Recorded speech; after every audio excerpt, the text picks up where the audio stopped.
दोस्तों welcome to wisdom TV. मेरा नाम है अभय ठाकुर और आज की इस वीडियो में हम बात करने वाले हैं कि why Iron Man keeps on dying in every what if episode. हमने अभी तक आयरन मैन को व्हाट इफ सीरीज के 3 एपिसोड्स में देखा है एंड तीनों ही एपिसोड्स में आयरन मैन मर जाता है। फर्स्ट ऑफ ऑल हमने आयरन मैन को 3rd एपिसोड में देखा, उसमें भी आयरन मैन मर जाता है। फिर हमने 5th एपिसोड में आयरन मैन को देखा एंड उसमें भी आयरन मैन ज़ॉम्बी बन चुका था जो कि सिमिलर टू डेड ही है। एंड अब 6th एपिसोड में जहां किलमॉन्गर टोनी स्टार्क को अफगानिस्तान में बचा लेता है, लेकिन आगे उस एपिसोड में टोनी स्टार्क अगेन मर जाता है। मेरा कहने का मतलब ये है कि आखिर क्यों हम सबके चहीते Tony Stark AKA Iron Man को व्हाट इफ के एपिसोड्स में हमेशा मार दिया गया। इसके पीछे एक सिंपल सा लॉजिक है, लेकिन उसे समझने से पहले अगर आप विजडम टीवी को सब्सक्राइब कर दोगे तो अच्छा होगा, क्योंकि इस चैनल पर आपको शैंग-ची and the legend of 10 rings की फुल मूवी हिंदी एक्सप्लेनेशन मिल जाएगी और व्हाट इफ के भी सभी एपिसोड्स की हिंदी एक्सप्लेनेशन मिल जाएगी।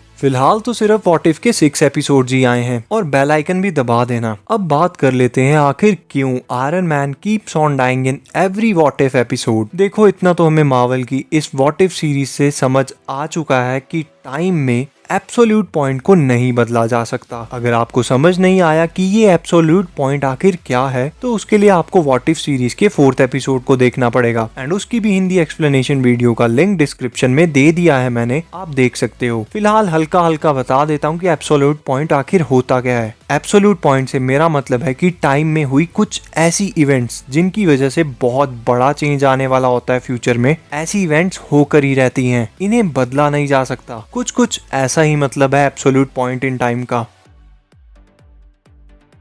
जिस तरह व्हाट इफ के 4th एपिसोड में डॉक्टर स्ट्रेंज बार बार पास्ट में जाकर क्रिस्टीन को बचाने, मतलब अपनी गर्लफ्रेंड को बचाने की कोशिश करता है, लेकिन हर बार क्रिस्टीन मर ही जाती है। इसी से रिलेट करते हुए हम एक और एग्जांपल ले सकते हैं। जिस तरह डोरमामू MCU की जो डॉक्टर स्ट्रेंज वाली मूवी थी उसमें भी अर्थ पर आया था एंड जो ये व्हाट इफ का डॉक्टर स्ट्रेंज था वो किसी और यूनिवर्स का है, लेकिन उस यूनिवर्स में भी डोरमामू अर्थ पर आया था। ये एग्जांपल्स देकर मैं ये समझाना चाहता हूँ कि कुछ इवेंट्स ऐसी होती हैं जो टाइम में बदली नहीं जा सकती। अलग अलग यूनिवर्सेस में वो सभी इवेंट्स सेम होती हैं एंड उन इवेंट्स को होने से रोका नहीं जा सकता। एक और बहुत बड़ा एग्जांपल दे देता हूँ, जैसे थैनोस इन्फिनिटी वॉर में अर्थ पर आया था एंड व्हाट इफ के 5th एपिसोड में भी वो एट लास्ट भले ही ज़ॉम्बी बनकर लेकिन अर्थ पर आया था। जिस तरह ये इवेंट्स हर यूनिवर्स में सेम है और इन्हें होने से कोई नहीं रोक सकता, उसी तरह टोनी स्टार्क का भी हर यूनिवर्स में मरना तय है। देखो, हमें नॉर्मली ये देखने को मिला था कि टोनी स्टार्क ने इन्फिनिटी स्टोन्स को पहनकर फिंगर्स को स्नैप करके पूरे यूनिवर्स को बचा लिया था, लेकिन वो खुद मर गया था। मतलब थैनोस को मारने के बाद भी, सबको बचाने के बाद भी उसे अपना सेक्रीफाइस देना ही पड़ा। उसका मरना उस यूनिवर्स में भी तय था। सेम उसी तरह व्हाट इफ के 3rd एपिसोड में भी उसका मरना तय था एंड फिर व्हाट इफ के 5th एपिसोड में जब हमने देखा कि वो ज़ॉम्बी बन चुका है तो उस यूनिवर्स में भी वो मर चुका है एंड 6th एपिसोड में भी यही हुआ कि टोनी स्टार्क भले ही आयरन मैन नहीं बन पाया लेकिन वो मर गया।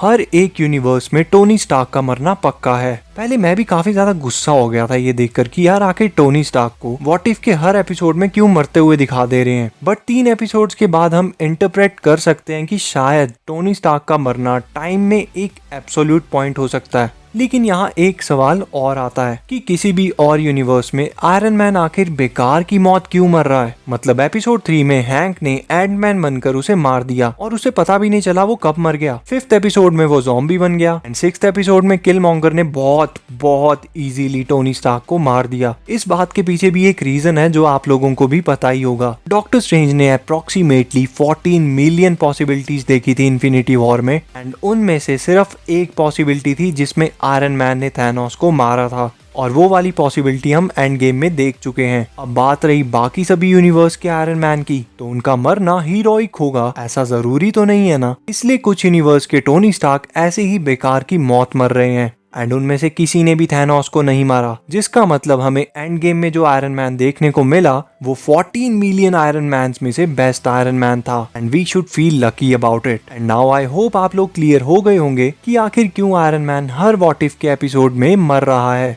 बाकी आई एम नॉट 101% श्योर कि हाँ सभी के सभी यूनिवर्स के टोनी स्टार्क्स मर जाएंगे, बट अभी तक तो जो हमें देखने को मिला है मूवीज या सीरीज में उनके अकॉर्डिंग तो ये बेस्ट लॉजिक लगा मुझे। और हाँ, जाने से पहले चैनल को सब्सक्राइब कर दो और बेल आइकन दबा दो ताकि आगे रिलीज होने वाली MCU की मूवीज और वेब सीरीज की हिंदी एक्सप्लेनेशन वीडियो जब मैं अपलोड करूँ तो आपको पर्सनल नोटिफिकेशन मिल जाए। वीडियो को लाइक कर दो। मिलते हैं अगली वीडियो में। धन्यवाद।